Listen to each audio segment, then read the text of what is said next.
We organize our entire lives around it. We wake up early to earn it, panic without it, and trust it to secure our futures.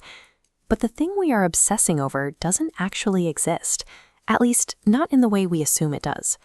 Money has almost zero physical reality. Take a dollar bill. If you really look at it, it is just a colorful piece of paper with some green ink and a signature.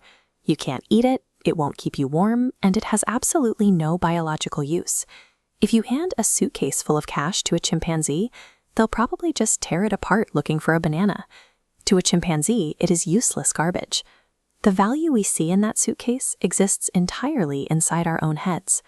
This chart shows the scale of that discrepancy. Out of roughly $60 trillion of global wealth, less than $6 trillion exists as physical coins or paper.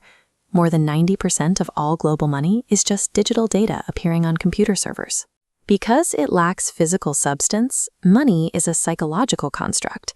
It is an intersubjective reality, a shared story that requires collective belief to exert force.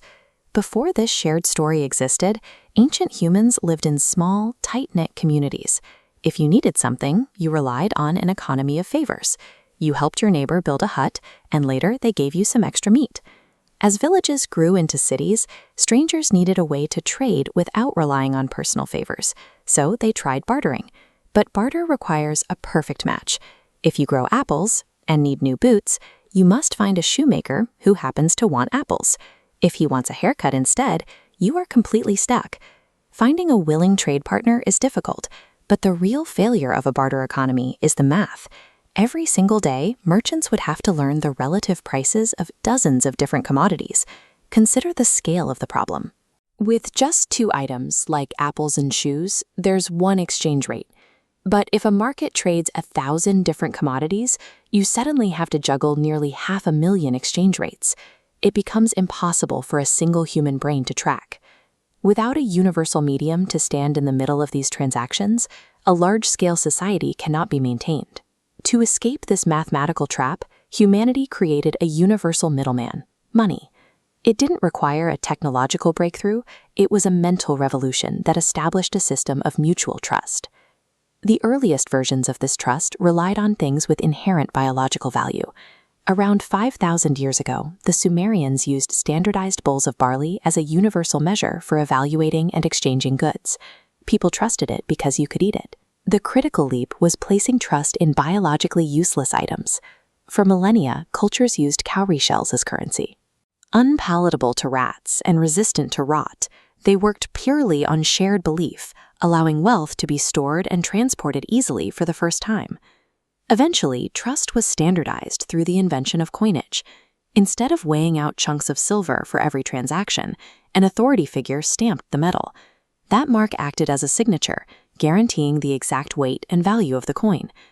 The history of money is the history of human trust becoming increasingly abstract and standardized.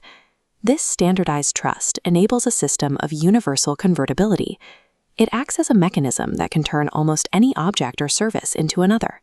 A discharged soldier can use his military pay to buy a college education, effectively converting brawn into brains. A doctor uses the fees from treating patients to hire a lawyer, converting health into justice. Because everyone wants this exact same medium of exchange, it forces complete strangers and even enemies to cooperate. Consider Osama bin Laden. He hated American culture and American religion, yet he was fond of American dollars, trusting the U.S. Secretary of the Treasury's signature, even as he attacked the system behind it. Money acts as a bridge across almost any cultural gap. Since it doesn't discriminate based on religion, race, or age, it allows people who don't know or trust each other to cooperate effectively. But underneath the coins and the digital transfers, we have to remember what money actually is. Like human rights or corporations, it is an imagined reality.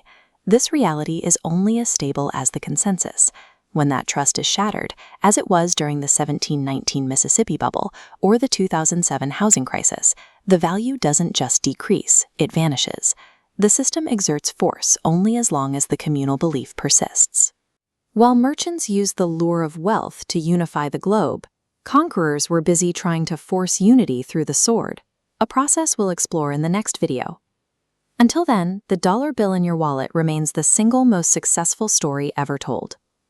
While a religion asks us to believe in something, money simply asks us to believe that other people believe in it.